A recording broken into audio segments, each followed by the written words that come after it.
Hello. Hello, love. Hi, Lisa. How are you? Hello. Michael, can you hear me? Oh. I can hear you. I can't hear you. Oh, I Can you hear me? Yes, I can hear you now. Great. And there is no echo, no nothing. Wonderful. Hello. Hey, Lisa. How are you? Good. How are you? Good, thank you. I'm trying to do some last minute preparation. I thought you were away. So when just a couple of questions. When I share a screen. Allora, let me put you first. Let me make you co-host. And then I'm going to make Lisa co-host. Okay, so try and share your screen. Love. Okay. So hold on a second. Yeah. Oh, shit. Okay. You can admit everybody, Lisa. Thank you. Okay.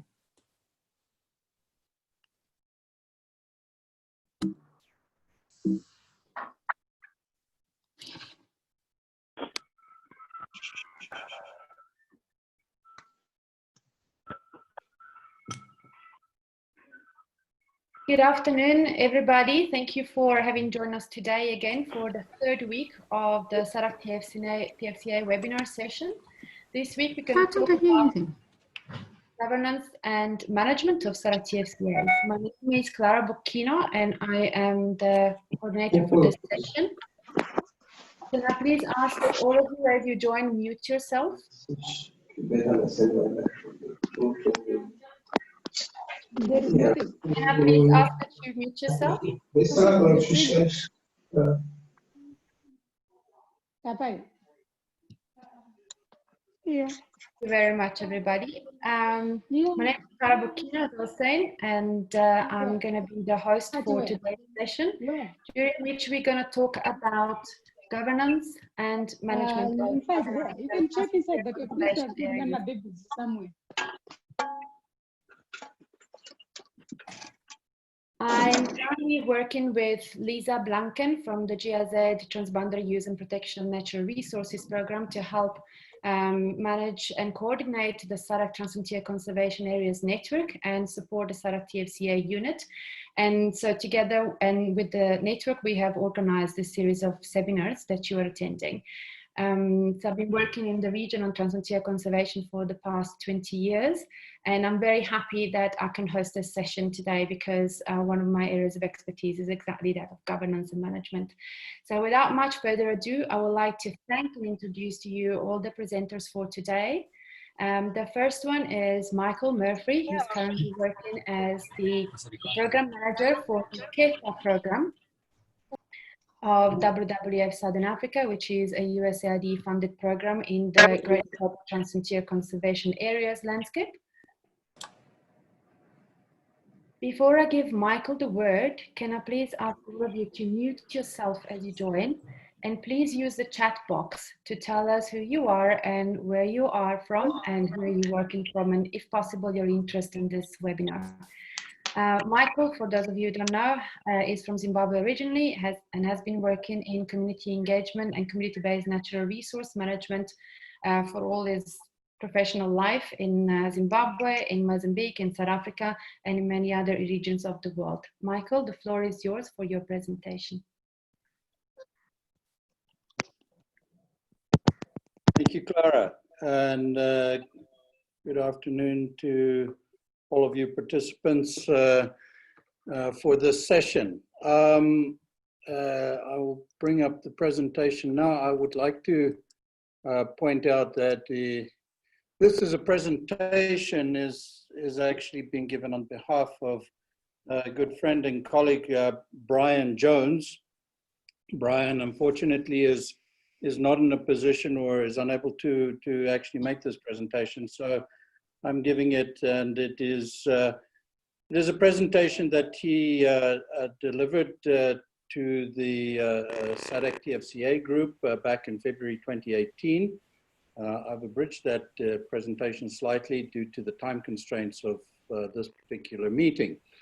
Brian was asked by the SADC TFCA unit to prepare a situational analysis of community engagement in TFCAs in Southern Africa.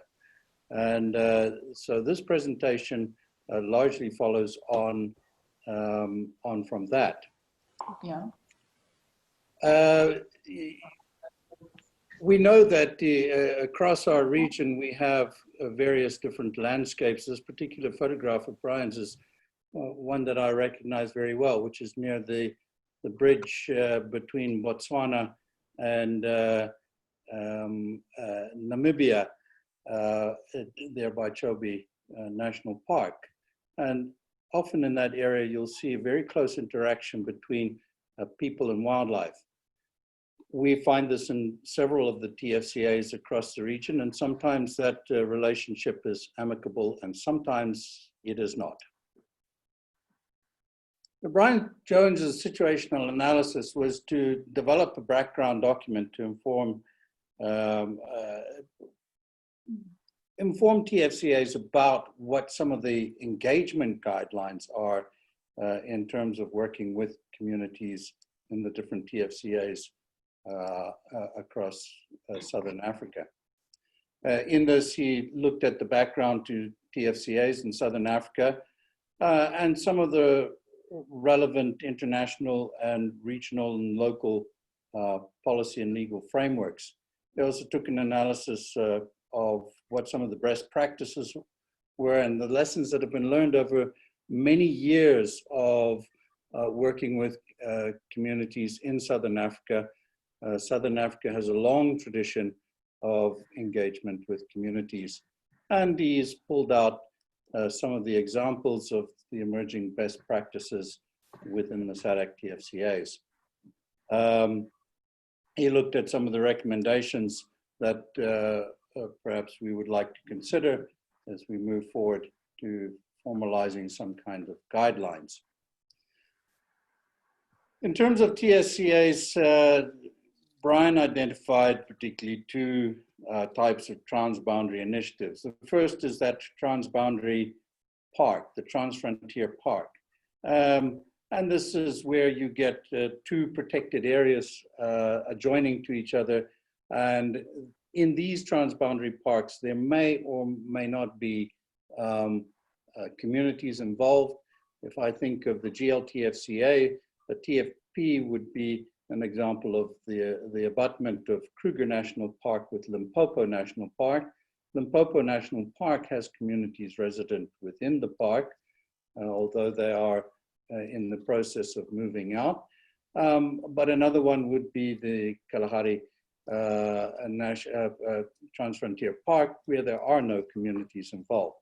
The other is the much bigger Transfrontier Conservation Area, and that's where you have several or two or more state-run protected areas with a mosaic landscape, often including communal lands, private sector, privately owned lands, various forms of state lands. So this is both the case with the GLTFCA and also with the CASA TFCA. Here in this map, we have where we have these TFCAs. Here's the giant CASA TFCA, the GLTFCA between Zimbabwe, South Africa, and Mozambique, and that links down to the Lebombo TFCA, which is here between Swaziland and Mozambique. Over here is the Kalahari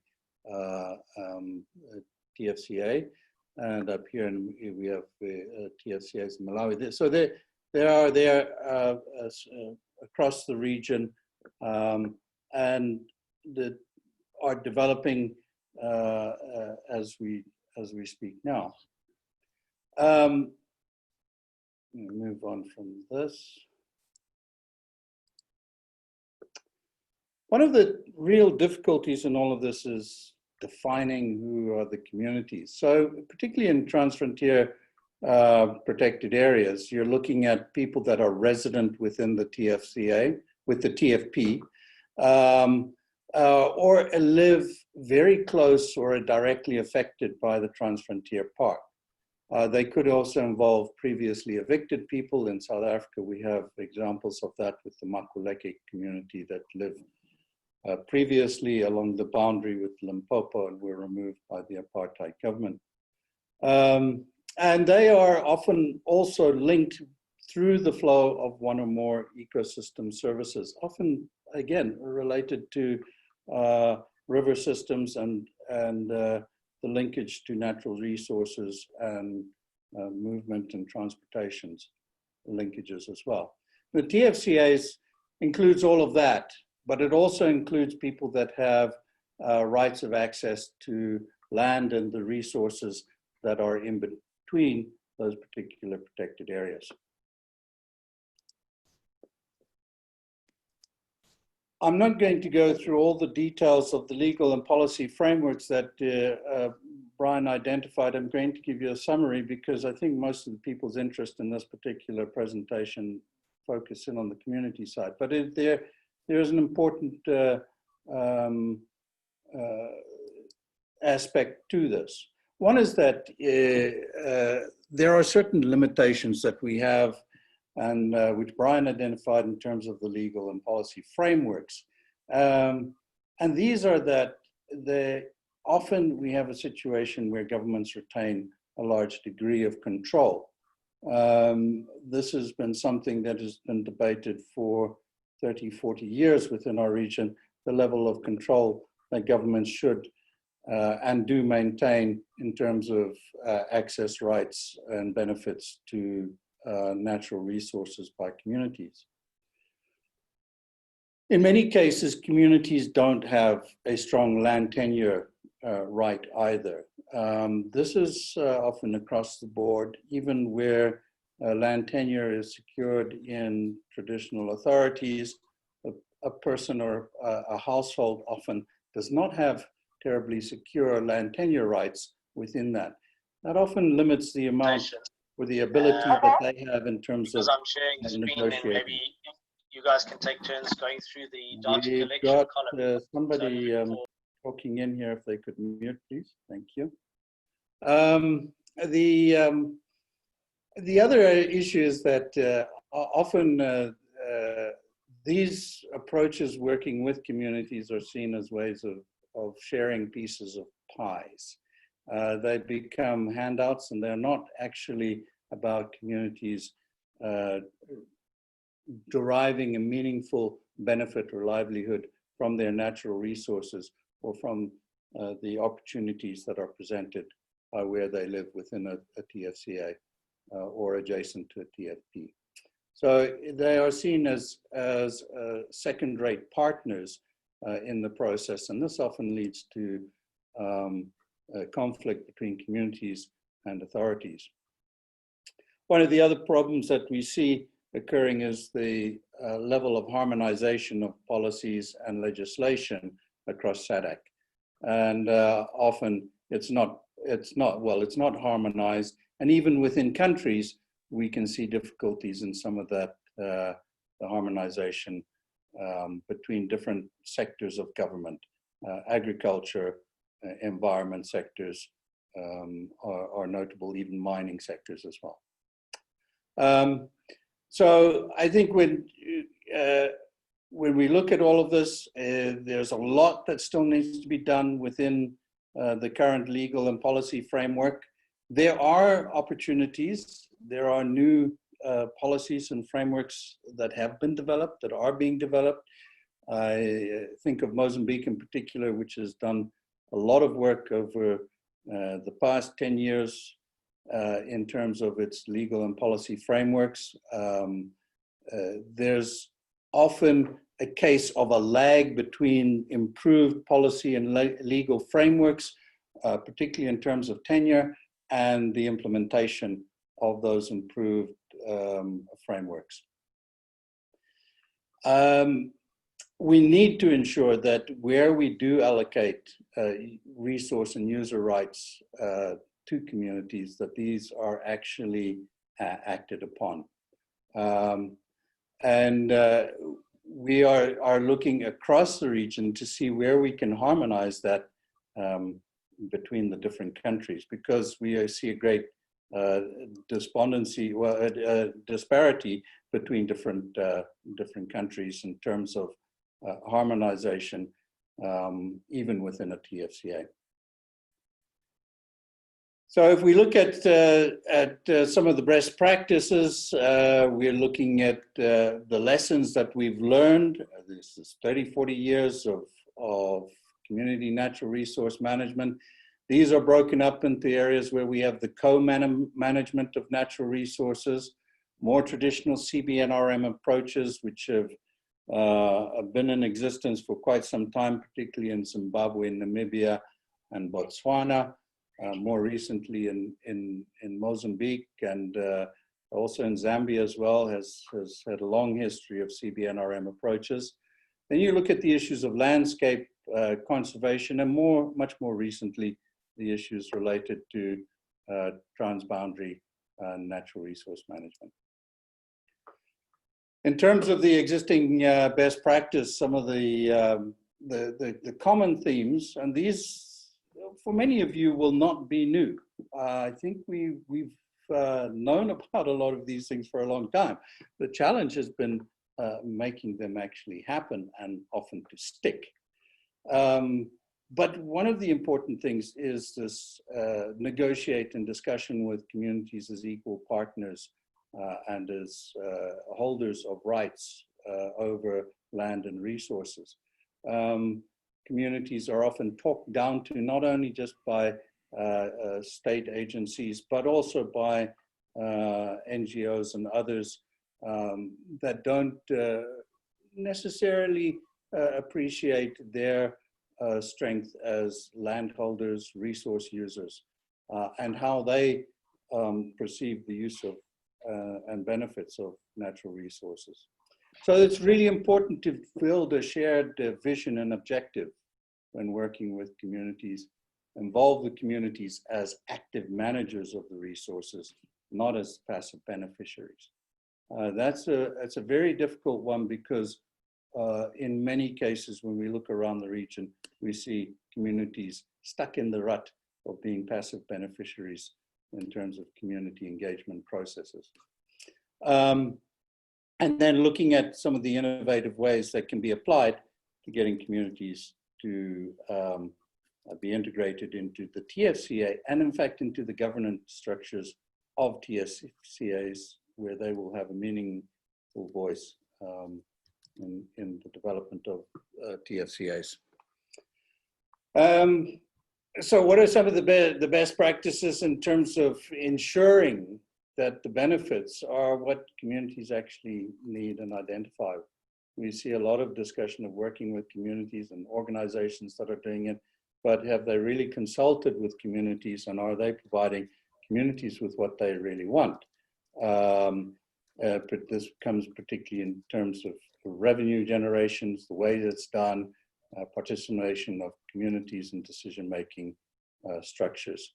And all of these are recognized as critically important. and the need to resolve issues of power imbalances between communities. I think later on we'll have presentations from Richard Davies in terms of economics. It's critically important that people realize that meaningful benefit as something that they have identified and are able to benefit from. So when we look at the different components of community engagement in SADC TFCAs, we see different kinds of characteristics. I'm not going to read through all of these. I'll let you do that yourself. But let's pick up particularly on the typology number 5. This is something that was developed way back in 1994 IIED. And that is where you have a case of active participation in planning and decision making. As a person that's involved with a major program within a TFCA, this is something that one actually has to continually remind yourself on. Is your planning and decision making something that you're doing from on high and handing down to communities, or is it something that they themselves are actively engaged in and participating in? So let's look at some of the constraints that we see. These are, I've alluded to some of these already, the issue of top-down structures, top-down planning. We know it doesn't work, but we tend to fall into that trap time and time again. We know that there's a shortage of resources and capacity. The ability to attract young people into the field to work in this area, the lack of financial resources to implement programs, and lack of prioritization, particularly in conservation of community engagement activities. Although this has improved considerably in the past few years, we're still a long way from where we'd want to be. And often it's just the perception of the role of communities in TFCAs, and of course their unequal status, whereby they're often excluded from the discussions for a variety of reasons. The other thing which is really important is that working with communities can be difficult and it can be time consuming. It takes years, years of working with communities, understanding that communities work in their own time frames, and they have their own internal systems that we need to be cognizant of. So if we look at the various other aspects of this, you know, we have examples of successful co-management between communities and state authorities and other landholders. But in order to do this, this requires that there's a change of perception. The table has to be open, and people have to be able to sit at that table as equal partners, and communities not seen as second beneficiaries.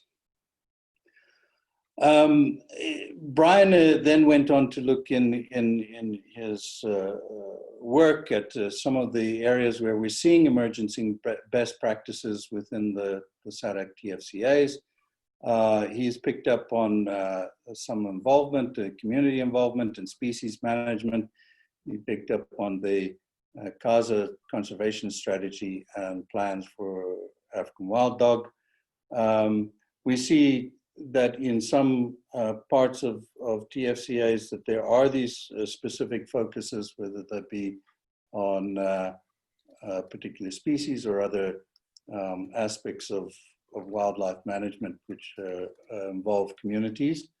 He picked up on community involvement and decision making. I think across the board we have really got a long way to go on this, but he did pick up on the GLTFP and the redesign of the institutional framework, the bringing in of communities into the decision-making process, and in some way the decentralization and devolution of some of that decision-making processes within GLTF. It's actually within the GLTFCA as well.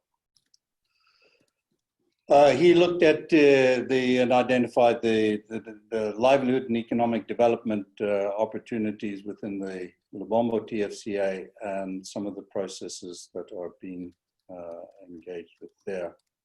I'm becoming very cognizant of time, and so I'll run very quickly through this. He picked up also on the GLTFCA, the Integrated Livelihood Strategy, which was developed 2 or 3 years ago, and several agencies are now working on trying to pick up components of that and implementing that livelihoods strategy. Also picked up on this communication across transboundary, which is very important. You have a TFCA, but facilitating the ability of people separated by international boundaries, often colonial manifestations that separated families and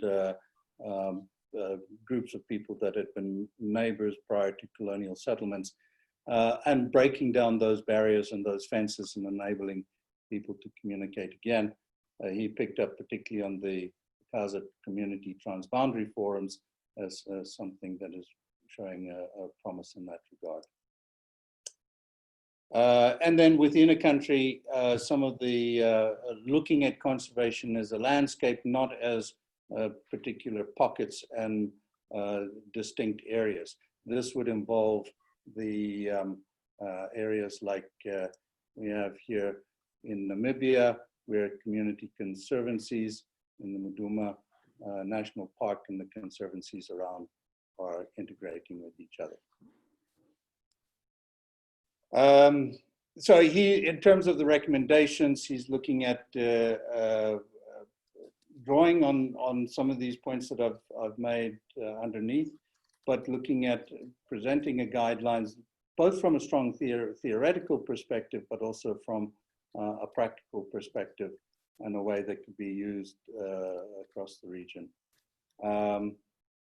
And he looked at the issues, some key particular issues he picked up on, looking at the livelihood issues beyond wildlife and tourism, and making sure that there are clear mechanisms for communities to engage within TFCAs.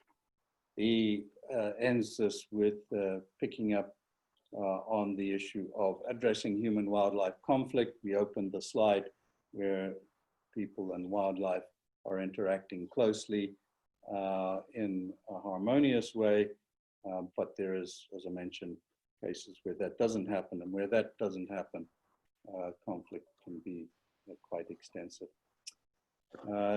Thank you all for bearing with me.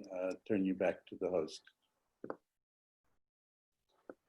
Thank you, Michael. Thank you for the presentation on behalf of Brian. And I just wanted to add that Brian concluded the guidelines, but they haven't been validated by the SADC member states yet. So that's why they're not being made widely available. But they do tackle all the issues that Michael presented in the situation analysis report. And if you have any questions, you can direct them to us. And then if there's more specific, we can then point you to Brian, who unfortunately is in the field, so could not be with us today. There has been some discussions in the group around engagement and the relations between TFCAs and landscape level conservation, but a very specific issue based on your presentation, Michael, was brought by Rebecca, who suggested, obviously from her research experience, that it is unfortunate that when national legislation does not recognize customary rights, and it's very difficult for communities to be not only perceived, but really addressed as equal partners in conservation development. This is a food for thought, I think, for further comments and discussion. I would like to move into the IUCN team's presentation with Leo Niskanen, who's briefly introducing to us the Biopama project. And then we'll give the word to two members of the Joint Research Center for the European Commission, Maria Grazia Graziano and Paolo Ruggero, who are going to talk to us about two specific systems that they've created to help the monitoring and evaluation of protected areas management. Leo, the floor is yours. Thank you.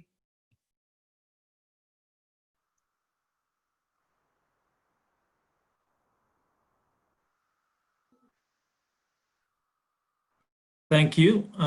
Can you see my screen? Yes, perfectly. Great. Okay. I just need to sort of get into presentation mode here. Let's see. Here we go. Good. Okay. Yeah, no, thank you. Thank you. Good afternoon and greetings from unusually cold Nairobi this afternoon. Yeah, so thanks very much for inviting us to speak on this very important topic of governance and management in SADC TFCAs. So in this session, we'll be focusing specifically on protected area management effectiveness in the context of planning, monitoring, and evaluation in TFCAs. And we'll be drawing attention to some of the work that we're doing on this topic under the BioPAMA program. And so, yeah, as Clara mentioned, I'll hand over shortly to my colleague, Maria Grazia. But before I do that, let me just say a few words about the BioPAMA program. I think some of you are already quite familiar with BioPAMA. We had another webinar just last week on this program, which I think some of you might have attended. But also, BioPAMA has actually been actively involved in supporting the SADC TFCA network for many years. So I'm not going to go into major details here. Maybe just in summary, BioPAMA is an initiative of the Organization of the African, Caribbean, and Pacific States, implemented in Sub-Saharan Africa, as well as the Caribbean and Pacific, and financed by the European Union's 11th Environment and Development Fund, which is being implemented jointly by three organizations: IUCN, the European Commission's Joint Research Center, and the Regional Center for Mapping of Resources for Development. So BioPAMA supports a number of activities aimed at strengthening conservation and sustainable use of biodiversity and natural resources in the ACP region, focused on protected and conserved areas and the surrounding communities. And essentially what the program is about is supporting evidence-based decision-making through better use of and monitoring of information, as well as capacity development on management and governance of protected and conserved areas. In this context, BioPAMA is providing various resources, data, tools, information, as well as direct support to conservation action on the ground. A key component is of BioPAMA is this regional resource hub. Some of you might have attended the webinar last week on that. The resource hub is this idea of a kind of a one-stop shop on protected areas, a comprehensive regional platform that provides data and resources to support decision-making, and also facilitate exchange among conservation actors in the region. We also, through BioPAMA, providing capacity building activities to use some of the data and resources from this resource hub and elsewhere. For example, right now, in light of COVID-19, we are running a series of webinars on the subject of protected area financing and resourcing, based on a report and analysis that we've recently carried out. And then we have the action component. Now, this is a grant-making mechanism which provides grants to direct on-the-ground conservation action. But in this webinar, we want to focus on really on management effectiveness specifically, and to look at some of the tools and resources that are available and being supported through BioPAMA, and how these could be applied and be useful in the TFCA monitoring evaluation context. Now, obviously, management effectiveness is an important topic. I mean, protected and conserved areas should be effective in achieving their objectives. And indeed, as you know, countries have committed to global targets under the CBD on management effectiveness. And they need to report on those targets and so on. So this is what BioPAMA is also there to assist the region to do. So at this juncture, I won't go any further, but let me then introduce you to my colleague, Dr. Maria Graziano from the European Commission's Joint Research Center, our BioPAMA partners, to get more deeply into the main topic of this session. So I'll then hand over to Maria Grazia. Thank you very much. Thank you very much, Leo, for the introduction to BioPharma, which has been since the beginning a very important program for the SADC TFCAs from phase 1 and 2 as well. Thank you. Maria Grazia, the floor is yours. Thank you. Thank you, Leo, for the presentation. And thank you. Okay, I'm going to share.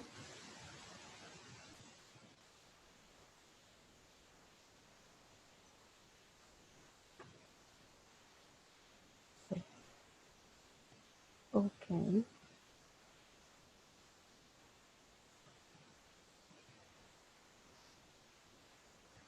Okay, could you see the presentation? Yeah, my screen? Yes, thank you. Yeah. Okay, sorry. Okay, BioPharma has a strong focus on management effectiveness and good governance and equity. And because we know that protected areas success depends on effective management and good governance.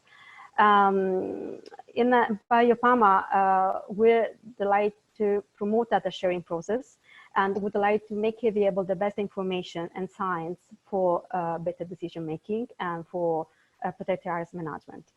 On management effectiveness, we know that the most used tools are based on the WCPA, UCN WCPA framework. And so they are conceived to support people on the ground. But we know that data and information should be available, understandable, and consultable. We provide home to data and information also on management effectiveness side. And we created in our web resource hub, the regional reference information system, a module that is called PAME module, where it's possible to access to this kind of information. So to access to a page where the people can navigate and can see the kind of assessment, where the assessment were done, who, when. Is a kind of geographically information. So it's there's maps. And there is also a page where people can share lesson learned, documentation, any kind of information related to the protected areas. We would like to promote a use of common language, so to exchange good practices, the identification of gaps on management effectiveness, and would like to promote our web platform to do that, and would like to support the role of regional observatories that Leo has mentioned as the place where people can find the right resource to improve the knowledge about the protected areas. In our system, there is the different, it's a modular approach. So there is the different page where the people can navigate and can, for example, consult management plans or implement information about the protected areas. And also, what is important for us is that would like to improve the process of participation and communication, because it's an important role between the key actors on the ground. I leave the floor to my colleague to present the tools that we developed at the GRC that is based on the best practice and the lesson learned that we are learning from our partners in the region, that is called Integrated Management Effectiveness Tools. It's a tool that is available in the PAME module. So in the PAME module, we can find the description of the different tools used in the region, all the information related to the assessment, but also our tool that is downloadable and with all the documentation. So because one of our aim is to enhance a virtual process based on evidence that can be able to change the protected areas culture. So what is different is, for us, data are important, data sharing is important, and it's important to have also an IT support, a database support on what we are doing on management effectiveness. So I'll leave the floor to Paolo to go more in details on our tool, the IMET. So good morning, everybody. Can you hear me? Yes, Paolo, we can hear you clearly. Thank you. Hello, everybody. Greetings from northern Italy. Cloudy today. I want to say hello, everybody, to thank for the possibility to participate in this meeting. And I just apologize because of some troubles in connection. I can't share the screen, so I will rely on Maria Grazia, who will support me in passing the slides. I will only comment them. So I would like to speak to you a little bit more in detail about IMET, the Integrated Management Effectiveness Tool, which is a tool which we have developed to try and be very much close to field staff. Many of the tools, the management effectiveness tools available, are probably more meant or thought for global reporting. Here in IMET, we really wanted to be very close to the field staff. So I would be very interested in knowing how many of you are aware of the IMET tool. So if you can provide feedback to Clara during or after this webinar, it would be absolutely great. And of course, we are and we will be available to provide you much more information and even to organize a specific webinar on IMET if you're interested. So IMET has been conceived as a management effectiveness tool. Actually, it goes far beyond. The assumption is that protected areas management is extremely complex. It concerns a lot of different items, very much interlinked among them, and it's often difficult to have a global vision. So we try to very much to invest in better decision making and in structuring of information, in view of trying to promote as much as possible proactive and results-oriented activity. So IMET is basically structured in three parts. The very first one is a detailed assessment of the context of intervention of a protected area, which is sometimes quite neglected by other protected area management effectiveness tools. And then a detailed assessment of the various patterns of the management effectiveness. Then everything is visualized through a decision support system, which I will talk to you a little bit more in detail after. And starting from the outcomes or the results of this assessment, together with the staff of the protected area, we analyze the results and we try and formulate operational recommendations. Next slide, please.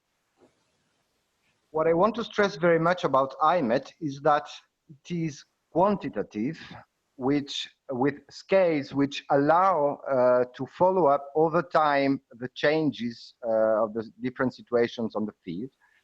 It allows comparability between different protected areas and even between different countries if needed. And all this because it relies on a database. Now, I want to stress very much the fact that IMET is not something new, it's not a new tool. It's simply the combination of different tools all together, and it relies very much on the MET, on the global study, on enhancing our heritage, and on RAPAM. Nearly all the indicators are the same ones. Now, how does IMET work? Just for your information, each individual assessment requires guidance and support from trained coaches. The concept of coaches is very much, coaching is very important in IMET. So tentatively, the first time we make an IMET assessment in a protected area, when we start from scratch, it takes 3 days, including the last day or last half day for a joint analysis and assessment. The idea is to bring together all the staff of the protected area, ideally together with somebody from the national services. The system allows very much for improving communication and understanding between the field and between the national services. Then we carry out the assessment, we analyze it together and or with the support of the regional observatory and or other instances. Then we identify priorities, then the information returns to the protected area. It's a kind of circle, very much bottom-up and top-down information. Next slides, please. I would like here to show, you can see 2 radar and a list of colors, and to the left, more detail on the content of the IMET assessments. I mentioned before that initially we assess the context of intervention, general information on the protected area, analysis of the territory, then analysis of the resources, human, financial, and material resources, then the values of the protected area, species, habitats, etc., then pressures and threats, then climate change and conservation, then ecosystem services. Once the context of intervention is assessed, we carry out a very detailed assessment, still with all the protected area staff and with the support of coaches, of the process of the entire management cycle of the PA, relying on the 6 steps of the management cycle, which you all certainly know: context, planning, inputs, process, output, and outcomes. For each of them, there are a number of questions which are scored by the staff itself, and this allowed to generate very detailed information on each individual indicator for all these different sections. This means that when you have when you score low on something, you can easily go back and try and understand where are the main problems of your low scores.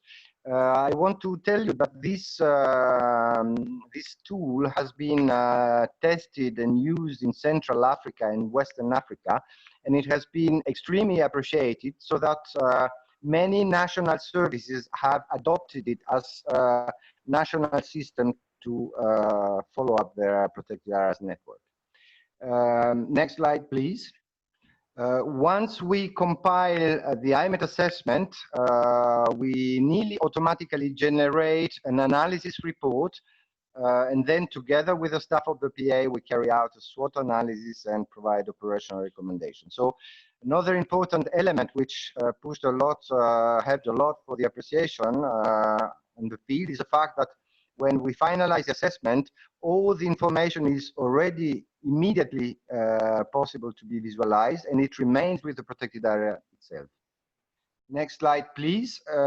Thanks to the fact that the system relies on a database, it is possible, as I mentioned you before, to make comparison between different protected areas, and so think in terms of networks, either an ecosystem network, key landscape of conservation, or even a national network or a regional network of protected area. We have carried out 3 assessments of networks in Burundi, Gabon, and Congo, plus regional assessments in Central Africa and in Western Africa and in the marine protected areas of Western Africa. And actually, this provides quite useful information for decision making. You can see in the slide just some examples on how the information can be presented. Of course, all this comes together with a detailed report with detailed considerations. Next, please. We are talking here about transboundary areas. Just for information, maybe some of you might know, we carry out the first experience of implementation of IMET assessments in transboundary area, conservation area, in Mount Elgon in Kenya and Uganda in 2017. It was quite a well appreciated exercise. From them, we have now a much more mature and advanced version of IMET. But what I want to say, to stress here, is the fact that IMET can be very much supportive of harmonization and coordination of efforts among the various countries concerned.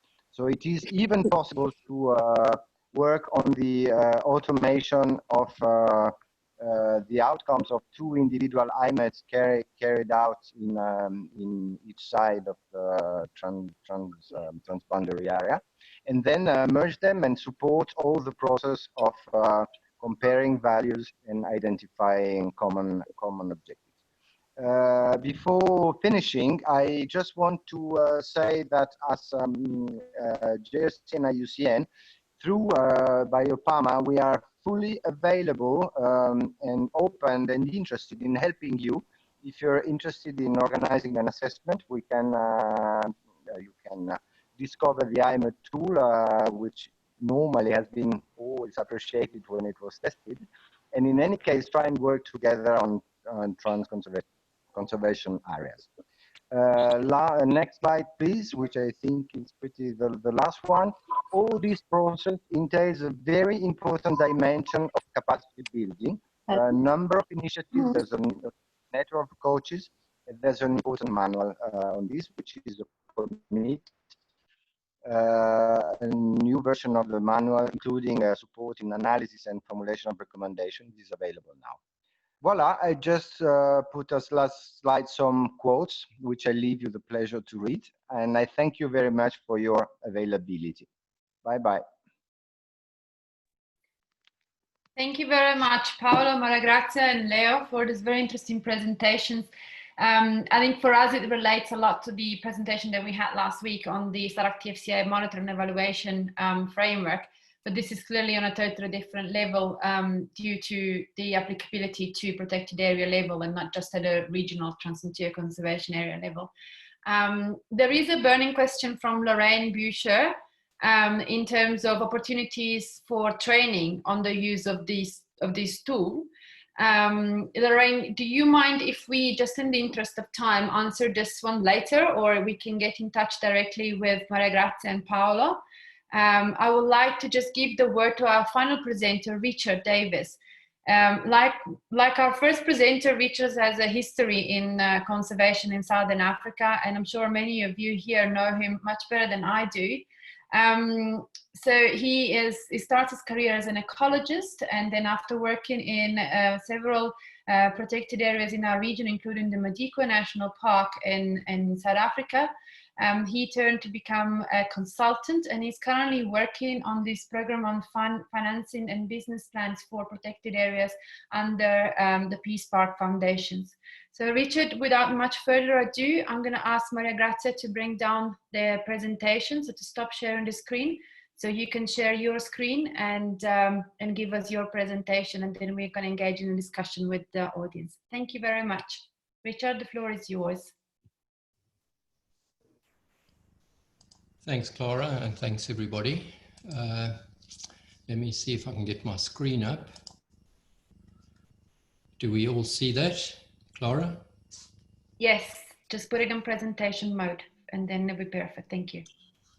Okay, thanks. I think what I'm going to be talking about this afternoon is business plans for parks, and it leads on quite nicely from the management effectiveness and the discussion that we've just had, because I think there is this intersection between what's written in a management plan, how we measure it, and the money that's actually available and how well we are spending that money.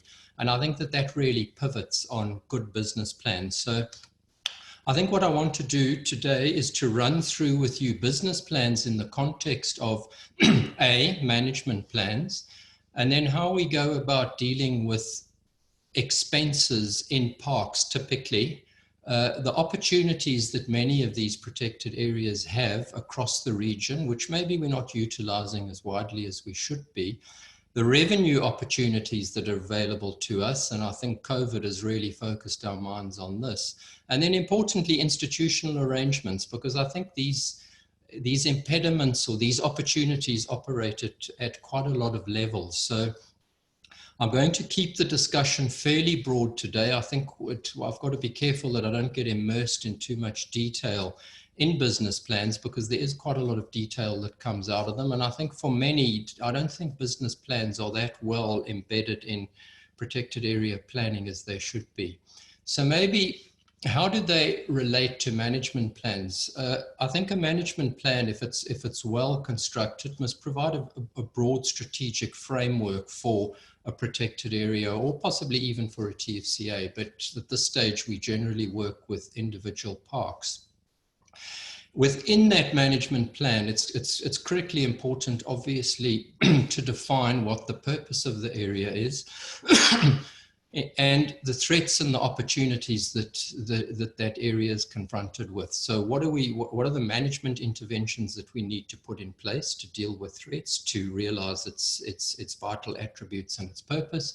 And what opportunities, what socio-economic or revenue opportunities can we develop out of these areas? And from those, we get goals and we get objectives and a range of different wordings for them. But essentially, what a park manager has to do in order to achieve the purpose to manage the threats and realize the opportunities, and some kind of a policy framework which will help set the parameters around which they're going to make decisions. Now, for me, I think a management plan without a business plan is not really that useful, because we've landed up in the past with lots of management plans with reams and reams of things that need to be done. But first of all, there often isn't a budget that is associated with those. And when I talk about a budget, I mean actual money that's available, not it would be nice to have money, because all parks never really have the money that they really need. So it's important that a business plan talks to that, and that these documents really have to exist side by side. I don't think you can have a management plan without a business plan, and you can't really have a business plan without a management plan, because again, we have to come back and we've got to talk to the threats and we've got to talk to the opportunities, and those have to be done within a framework. That's your policies and those kind of things. So once you pull those two together, it helps you to define the priorities that a manager has to work with. And more importantly, the amount of resources that are going to be made available to each one of those priorities that they've got to do. So then when we come along and we do an IMET, which I've just recently heard about, or an MET, or whatever it is, to measure the effectiveness, we have to measure that against more measurable metrics. And I think the best way to do this is, what have you achieved per dollar that you've spent, or your dollars per square kilometer, what has been achieved by it. So what I'm going to deal with now is, excuse me, how we go through the various components of a business plan. Now, importantly, business plans must not be confused with budgets. Budgets are important tools, generally used by park managers, but more importantly, often developed by accountants, or as some of us call them, bean counters, so that they can make sure that something that was supposed to be spent on something was spent on something in the way that it was supposed to be spent, and those things are important. But for us working at the greater level, we need to know, first of all, that those things have been done, but also that there's money available next year, and that we're working towards some kind of a longer term goal. So a business plan must incorporate this short-term budgeting process, and these should be for a year or two, so that we know exactly what we've got for this year. But we also need to look slightly further forward, because sometimes funding needs to be done maybe 3 or 4 years in advance, so that we can start sourcing funds for projects which need to be done further down the road. So that's one component of it. But for me, a critical component of a business plan is more the longer term component. And some people call these long-term strategic business plans or feasibility studies, where we take a much longer term process, because often what's in a management plan is over a 10-year period, and it takes us time to achieve those. So your management expenses might change over time, but more importantly, your revenue. And I think there's a great opportunity in many parks for revenue to contribute more significantly to bridging the expenses shortfall. So I think if we can start to put a long-term revenue strategy in place, as well as dealing with the expenses, then our manager can start looking, not just managing expenses, but also looking at their long-term funding strategy. That long-term funding strategy may include a short-term grant funding, but hopefully to start exploring more longer-term revenue generating opportunities from these park assets themselves. Now, sometimes to do that, there's other strategies which we have to do, and I will talk to those a bit further on in the presentation. But I think there's a great opportunity here for managers to take control of their destiny, as it were, when it comes to managing expenses and managing their budgets moving forward, that you don't have to just get something that's given to you from Central Treasury or from the DG or from whatever it is. I think if we can put a couple of mechanisms in place, we can put far more control into the hands of the manager, both in terms of how they cut up and spend their budget, but also on where they get their budget from. So the principles of a business plan really, I believe, is not necessarily to run the park at a profit. That's not necessarily about what business planning is about. It is an important strategy, which I think we should still be focusing on, but putting a business plan together that's based on business principles, and importantly, in these business plans, we must define outcomes. And this goes back again to the discussions that we've just had with IMET, that we've mentioned something in a plan. How much is that thing going to cost, and what do we expect we're going to get from it? So we've got to state results. We've got to be able to somehow or another measure that performance and that efficiency and effectiveness with real metrics. So we can say, yes, we patrolled X number of square kilometers, and these are the results that we got from it.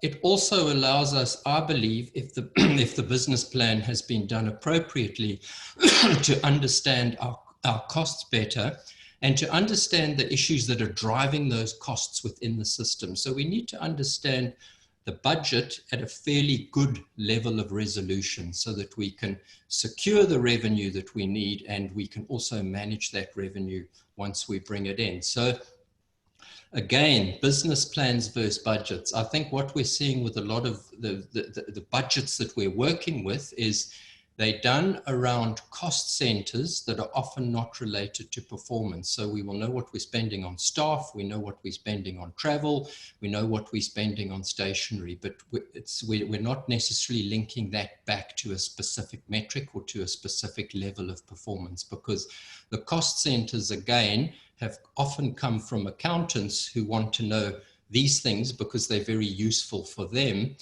to make their reporting earlier. So we're getting this very top-down approach when the budget should really be coming, or not the budgets, but the whole process should be driven from the park manager upwards.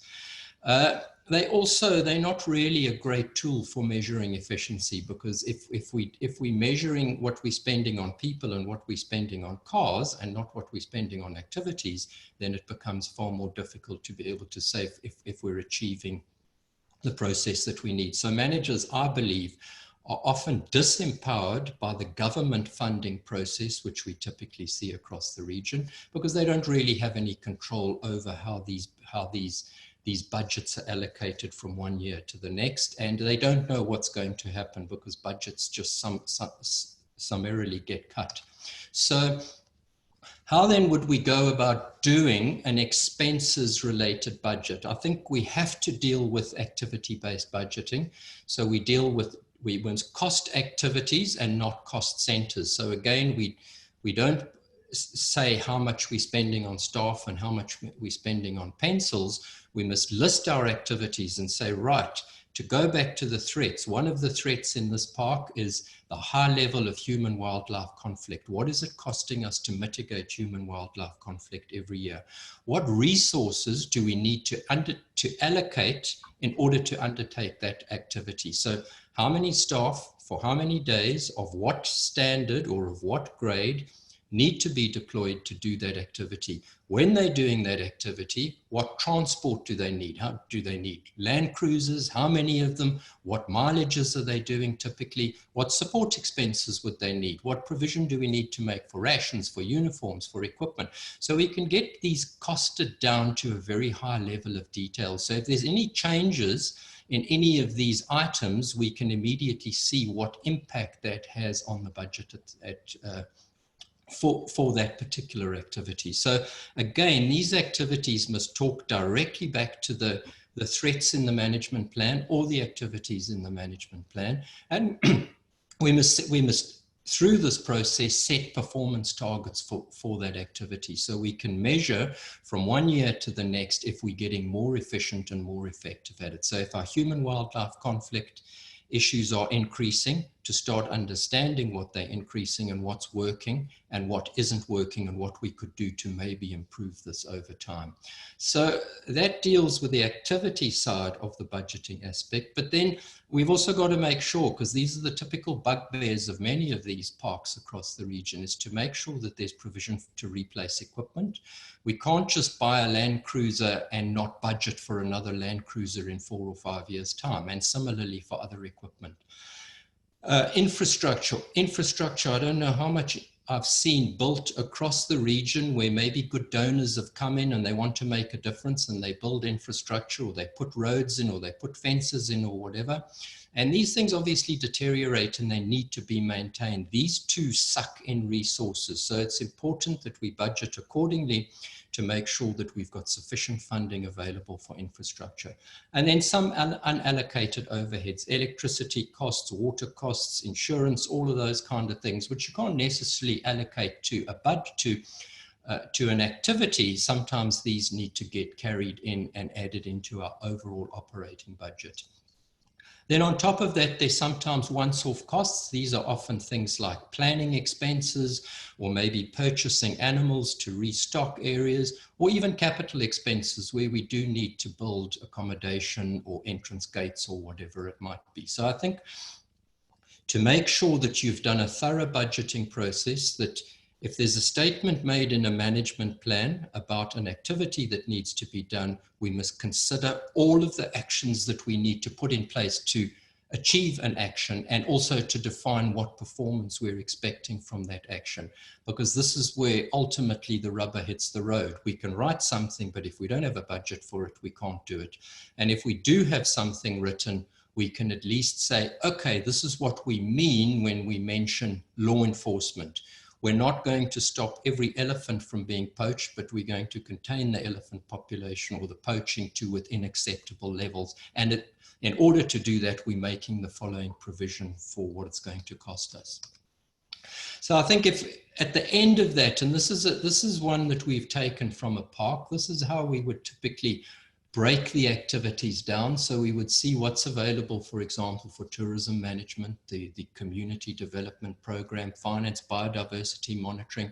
This is just a typical example of how the budget would be broken down for a protected area. That's done at a very high level of detail, where we know if there's a salary increase, we can plug that into the model and we'll immediately see what impact that has on various activities and how it's going to impact on the budget. If there's a fuel price hike, any of these things we can look at. Then we can also cross-cut this and put it into a form that maybe we're more familiar with. We can see how much we're spending on salaries, how much we're dedicating to vehicles, equipment, etc.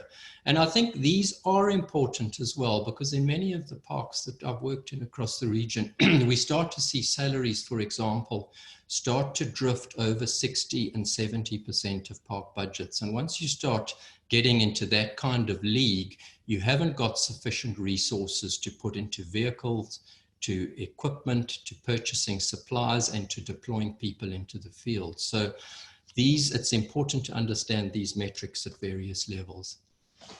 So that's as far as the business planning process is concerned. It's a lot more complicated, and I'm sure we could have a whole webinar series just on how to do these budgets. But to move away from those slightly into the broader context, because to put a business planning environment into a government structure doesn't always work so well because of the inflexibility that's often presented. So many of the governments that we're working with across the region have fairly good flexibility in how governance can be undertaken within these countries. And I think for many of them, they allow the entering into private-public partnerships with partners on it to look at various co-management models. They have opportunities to retain revenue, or at least a percentage of that can come back into the parks. And that there's a range of donors and investors available that would be willing to look at these things. But obviously the terms and conditions have got to be acceptable. So There are great opportunities here, and there's many of these examples across the region which are working exceptionally well. And I think we've got to start exploring these and looking at them in a lot more detail, because when I talk to the revenue, a lot of that comes back to this as well. So on the revenue side, and I think that this is really the more tricky side of it, but what we are finding is if you've got good solid business plans and you've got a solid business case and you've structured the arrangement appropriately with government, there's more revenue generating opportunities than just tourism. Sustainable use in some areas is an option, and I'm referring specifically to things like trophy hunting. That's available obviously in GMAs and Kutadas or wildlife areas or whatever it is from one country to the next. It's obviously not always available in parks. Then there's some slightly more tricky ones, which we haven't really explored extensively in the region. The one is a debt for nature swaps, where a country may have a large debt, a large sovereign debt, and there are instances where that debt or a portion of that debt has been written off and commuted into a trust fund or something like that, which is then made available for nature. Some countries across the region have legislation allowing for this, but it happens at quite a national and an international level, and it's not always readily available, and it can be tricky to unlock. There's also the concept of offsets, where a big developer might come, for example, and develop a gas field or do something in an area and in the process destroy some biodiversity. There is a possibility to approach entities like that if the legislation is appropriate and say, okay, you can offset some of that by supporting biodiversity in these areas over here. Again, it's quite a complicated process and it takes time to unlock, and they're not always available and they don't always operate continuously, so they might be available periodically, but not all the time. Another interesting one, and it's what's mentioned across here, is the Legacy Landscape Fund. This is a fund that's being developed by or explored by KfW, by Frankfurt, AFD. There's a number of institutions that are coming together, and what they're looking at doing is putting money into a large endowment facility, which would make money available to parks in partnership with other funders. So ideally, I think the principle is they put in $2, and if a private investor puts in $1, that goes into the fund and it's made available. I think there's some other interesting ones as well. Looking at Earth Today, we're exploring that at the moment. It's an interesting concept by some Dutch entrepreneurs that are looking at using loyalty programs and that to make money and funding available to parks. It's still in its infancy, but it's potentially got, I think, a lot of interest. You can look at the earthtoday.com website and see more details there. Obviously carbon, I think carbon we're using that quite effectively across the region with cook stoves and with forestry management. It's not always so applicable in parks because of the way the whole carbon payment system is structured, and hopefully in the future we will move to others where we do biodiversity in a similar way to what's carbon's being done, but I think some of those are still a little bit further down the road. But I think these are some of the mechanisms that we've got to start looking at to try and put our parks onto a more sustainable financial footing, so we're not completely dependent on government or just on tourism, because I think COVID has shown us the weaknesses of only having one revenue stream. So a long-term business plan, this is one that we've done for a protected area, where we've said the long bars are the capital that's needed to get the park functioning. We can often raise donor funding quite easily for capital, but it's not always so easy to raise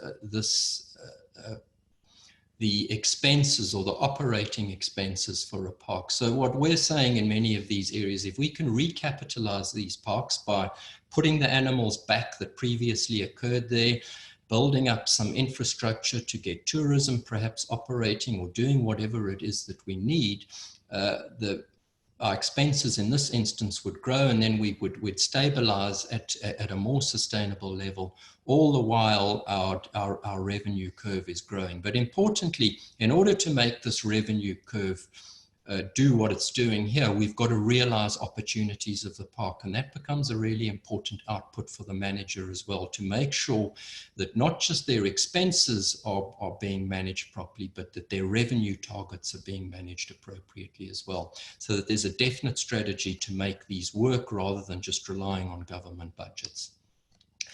In order to really make these work properly, we need to look at some governance and institutional arrangements. And I think I spoke about it earlier, the opportunities presented by public-private partnerships or similar. And what we're looking at here is a fully delegated model where government basically hands the park over to an NGO and they would manage it. Typically, African parks are some version of that, maybe not necessarily fully, or a more integrated co-management where there's maybe more interaction with a government agency, but particularly with other partners. It could be private investors in the park, it could be communities. I think Mike mentioned earlier about the importance of bringing communities in, not just at a planning level, but to try and create some space at a management level as well, where we're looking at more sort of integrated co-management, and that may be the Frankfurt Zoological Gonorrhea Zoo model is one there. And then technical assistance, that's more where money is made available for a 2 to 3 year program, and a technical team sits with the money and makes sure that it's spent on various projects. Now, all of these have various advantages and disadvantages depending on the context and depending on the country. So I think there are some interesting models available, and across the region there isn't anywhere where we can't apply these in some form or another. And you know, African parks, Frankfurt Zoological in North Luangwa and Gonorrhea Zoo, peace parks in areas in Namibia, at least in Mozambique and Zambia, WCS up in northern Mozambique. I think there's a range of opportunities here which we really need to start looking at more appropriately. And importantly, the business model that I put up earlier, in order to mobilize this here, when you're looking at these long time frames, that's more what funding partners are looking for. They don't just want a 2 to 3 year project to come and build some staff accommodation and to buy some vehicles and put up radio masts. They're looking at more long-term strategies of saying, okay, once we've done this, then where are we going to move to? What's the long-term strategy for these areas? So it is important that this business planning is done at the short-term, the medium-term level, and the long-term level, and that these strategies become more fully integrated into the park planning process. So I think the reason for some of these co-management models, if we are to make all of these things happen, first of all, to make sure that we're putting these things into productive assets. So we've got to think carefully what we put in a park before we do it. I think I've seen across the region where a lot of things have been built, and I'm not so sure that they've necessarily contributed to improving the management efficiency and effectiveness, or to mitigating some of the threats that the park might face in the future. Some of the structures that we're looking at do allow for a break between the rather stodgy and inflexible government systems, which they have to be, but aren't always appropriate at the park level. So for example, by putting some of these structures in place, these special purpose vehicles or trusts or whatever it is, you can break that line and you can now start recruiting staff under different terms of conditions, so that you can reward for performance and productivity, you can invest more in training, you can provide incentives and a range of other things to improve your management effectiveness, which is what we were speaking about earlier. If you've got a framework like that in place and you've got a long-term agreement in place, it becomes a lot more attractive for private investment, particularly into tourism and perhaps other revenue generating opportunities, because they can see a way forward. And they could always create a space for them in that special governance or that integrated co-management that I spoke about earlier as well. It also provides more control over securing your funding to bridge the capital and the operating shortfall, while we're making sure that we're moving towards a reliable and sustainable financing, a long-term goal. And through this process, we can also improve and we can broaden the governance. So we haven't just got government sitting there. We haven't just got government and an NGO. We could create space for communities and possibly for private investors and other operators. And then out of this, I think part of this process is to look at significantly improving community benefits. So I think these principles of co-management, doing management plans that are focusing on these, doing business plans and looking at management effectiveness, we can look at ways of more completing the circle of how parks should be managed more on business principles. Thank you. Thank you so much, Richard. Thank you. We are now almost at the end of our meeting, and I can see that there are quite a lot of questions that we haven't tackled from the previous presentations, and an interesting discussion based on your presentation, Richard. So I would like to, as we focus on a couple of questions from the audience, I would like to go back to the first presentation, Michael, because a couple of comments have come through that are all relevant to the question of community engagement in TFCAs, and not so much why hasn't it happened as we had hoped for in the past, but really looking forward into the future. How can community engagement, based on your experience and your understanding of the guidelines, can help to move away from a pure question of benefits, whether those benefits have even been negotiated with the communities or not, but really in creating development opportunities for the communities based on their interpretation of what development opportunities are and how they want to tackle the issue going forward. Can you just give us a brief understanding on that, and then we'll move on to the IMED presentation. Thank you. Thanks, Clara. Brief. On that one, that's the $50 million question. How do you do this? How do you unlock systems that are very locked because the boundaries are locked? The collaboration across boundaries, the policy harmonization isn't happening. But I think we have to go right back to some of the fundamentals. We have to work from a community level. We spend a lot of time working at a much higher level. And I think that some of the things that were unlocked with programs like Campfire in Zimbabwe many years ago, we've somehow lost touch with that, working at a grassroots level, working with communities, and unlocking those linkages that way. We are often focused on the much higher level issues, the transboundary dynamics, the need for large funding mechanisms, and we miss that, that fundamental core bit of working with communities. I think the policy side of it and the legislation side of it is developing. That, as was mentioned in the presentation, the issue is often not that the policy and legislation isn't there. It's there, but it's not being implemented. Our people are finding it difficult to implement. I think particularly of Mozambique's land law in this case. And I think these are the sorts of things that we want to be exploring and taking advantage of at this time. But it is the $50 million question in terms, I think, not just in terms of community-based engagement, but I think in terms of TFCAs and the future of parks and protected areas, because bear in mind where we are now with the changes impacted upon us by the coronavirus and the COVID-19 pandemic. We are going to see a very different new world where certainly in the near future, revenue streams are going to shift and change, and we're going to have to find out where they are and how we're going to survive going forward. I'll leave it there. I could talk for quite some time on this one. We all know. Yeah, thank you. I think it was an interesting point of saying, you know, in doing transfrontier conservation, it is always very important to not forget the local.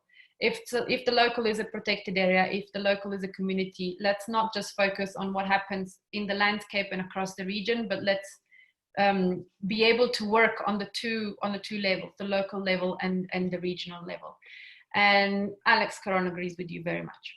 But I would like to move forward to the presentation from the JRC on the mechanisms. And I mentioned earlier that we have done a similar exercise with the SADC TFCA network. And in fact, Holly, who unfortunately had to leave us, but also Paul Bücher, asked a very important question on how can we use, for instance, this IMET and PAMET tools to integrate the work that has been done either at a TFCA level, like for instance, CASA has its own M&E framework, or at a regional level, for instance, integrating the work, the data collected under the SADC TFCA framework, for instance, into the PAMER or IMET systems. So I would like to ask Maria Grazia or Paolo if either of them would like to take a little stab at this reflection on integration between the IMET and PAMER and other existing systems in our region. Thank you.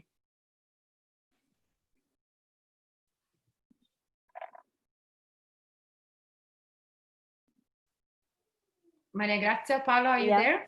Yeah, yeah, I'm here. I don't know if Paolo would like to reply. I can start. For sure, the PAME module is a tool to data sharing. So it's really a home where all the experience that come from the different assessment can find a place and that can be consultable. So for sure, is we invite to use the regional reference information system to navigate and provide information. The other things is talking about IMET, but Paolo maybe can implement. To me, there is one of the three parts of IMET. There is the context of interventions that is really a picture of the actual state of protected areas. So is a part of the tool where people start to think about what kind of information they have, and these are really data evidence based. So it's not really the management effectiveness component, but it's really a picture. So where we are, and in that context, probably to feed that part of the assessment can also provide a basis where people that belong, for example, to different areas can start to talk each other, to can discuss, can compare the situations, and probably find common solution, common languages. So I invite also to download the IMET, and so to have a look at this component, the context of interventions, because really it's not just an assessment that the like to be based on the perception of what people, stakeholders, actors think about the management effectiveness, but it's also data science based. So what we have in our hands, what kind of information really we can use properly to improve the situation. So that filling that component, probably people that belong to different experience can start to talk. Thank you very much, Maria Grazia. I would like to ask, because in the comments, James Bampton from WCS in Mozambique, who's working extensively in the NIASA, he mentioned that they have been used as part of the Jeff Fund, the MET tool. So I would like to ask him if it's possible and if he's comfortable to just give us a very short impression on the benefits of using the tool for the reporting on their Jeff project. James, would you be able to do that? Would it be okay? Yeah, sure. To be honest, we haven't actually implemented it yet. We're just preparing to do so. The MET tool was used as the baseline, and we've now discovered that IMET exists. So we are consulting with our government partners, who is ANAC, and in fact, this Jeff project is also looking at Gorongosa National Park. So we need to make sure that all four partners are happy, and we know how to apply the tool in exactly the same way to make it effective. But we're looking to implement it next year, Obviously, this year is probably not the easiest time to do it. And next year we'll be halfway through our project. Thank you. Thank you very much for the feedback, and I'm glad that you can now upgrade to IMET. So I'm very happy that we introduced the JRC and their discussions, so you can actually now speak directly to the developers for any questions regarding the usage. Thank you. And finally, a lot of comments, Richard, I'm sure you are aware, on your presentation on the business plans. From myself, I also said that, you know, it seemed to me that conservation is a very, very expensive activities, and so to have a business plan to know which way it is going forward is very important. I think there were a few comments from Kevin and Paul around what are the sort of mechanisms that can be used in terms of having a business plan that doesn't just look at direct contribution, but really these the kind of other platforms for raising the contributions to a budget and to a management plan.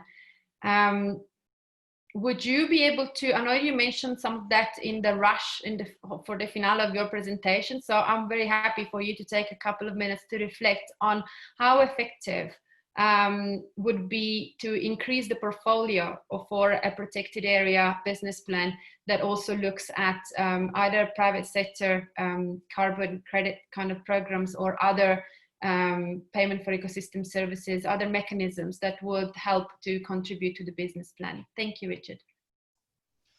Yeah, thanks, Clara. I think it is an important aspect, this, because there's two components to it. First of all, the one of doing the business plan to see where your revenue and your expenses are short. And if you can't get them to bridge and you're still going to land up with a deficit, at least you know what that deficit is and you can budget accordingly. And it may still mean that you're going to have to lean very heavily on donors. But if you know that 5 or 6 years in advance, you can at least be open and honest with your donors. And I think this legacy land fund that's currently being looked at by KfW and others, that's one of the options that they're looking at, is to set up these endowments so that we can take care of some of these moving forward. Tourism, whether we like it or not, I think is still going to be the one of the future, in spite of the weaknesses that COVID has thrown up. But the advantage of it is it also stimulates economic activity. You know, if we bring in a carbon funding, well, maybe carbon, there is still some management needed, and you can bring, you know, locals in and allow them to participate in some of that economic pie. But if a lot of it is just pure grant funding, you're not really growing an economy. And I think that's what we've got to try and focus on, is not just how we can make the park work, but how we can make the wider economy work. And tourism is still the best option for doing that. And I think what we've got to start doing is putting mechanisms in place to allow our tourists to move regionally a lot easier. At the moment, there's, you know, one of the issues that we're dealing with is how do we get regional tourism to start operating? Because that's going to be the first show that's going to start operating before our international tourists come back. We must look on our own front door first and try and get those regional tourists to move a lot easier between borders. I've seen frustrations with local tourists trying to move across some of these borders, and it's awfully frustrating. So, you know, we've got to start working at that level to make that work. And I agree. I mean, the Earth Today thing that we're working on, I think is hugely exciting. It may well be that it fizzles out and doesn't go anywhere, but these guys are billionaires. You know, they've done this previously. They're not in it to make money. And I think the model that they're putting on the table is really creative. We've got to move beyond these others.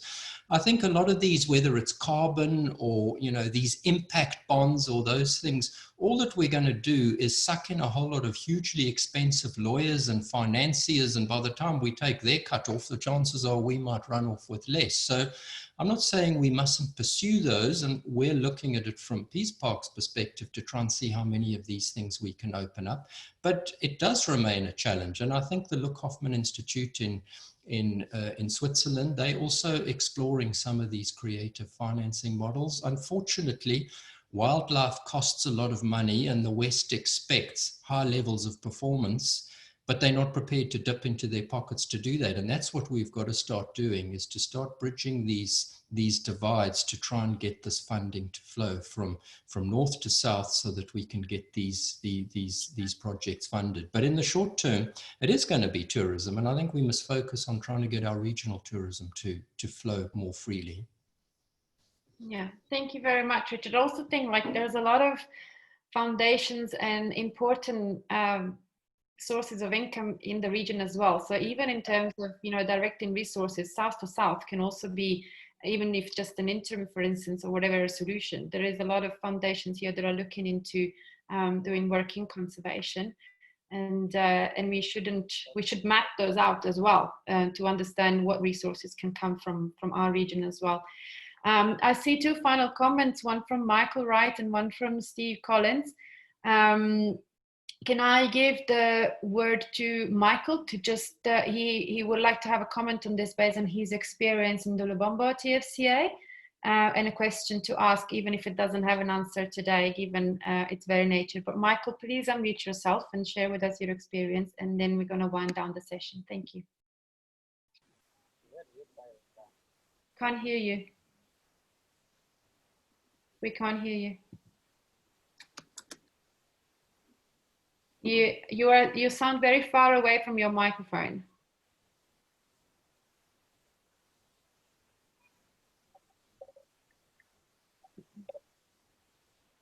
No, sorry. Sorry, Michael, it's not coming through.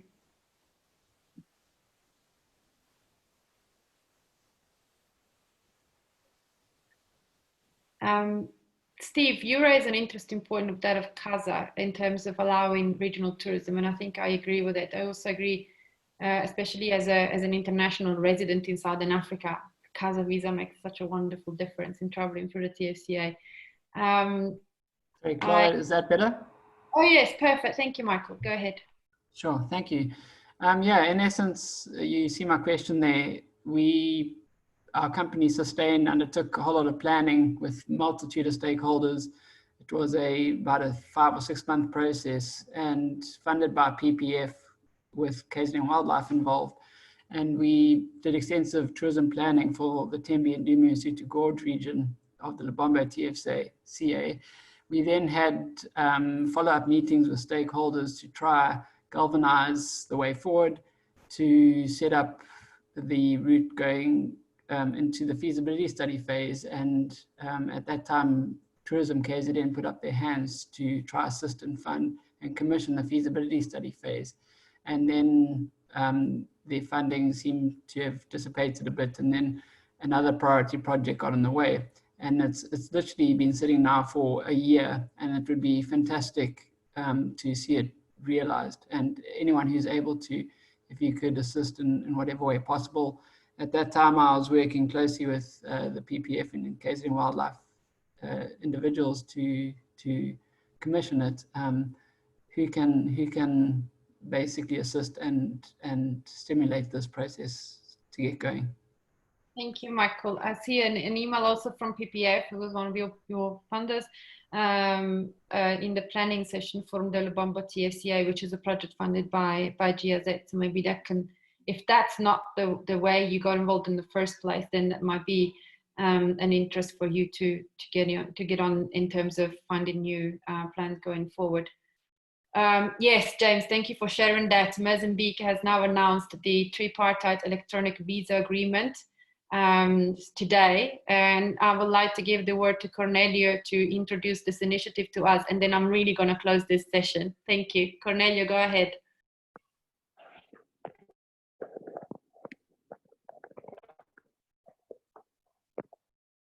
Cornelio? Cornelio?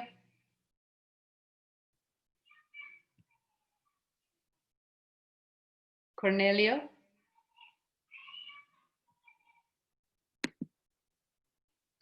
Sorry, there is a problem with Cornelio's voice. Well, the link for the event is in the chat, so you're very welcome to follow that. And and keep up with the innovation coming out from Mozambique today. I would like to thank everybody for your time today, both the presenters and the participants. Thank you all for the discussions in the chat. I'm sorry that because of time, I didn't allow you all to speak. That's normally what happens, but in the interest of time, I really thought it was better to summarize the interventions in one go. I would like to remind you that this series of seminars continues until the middle of September.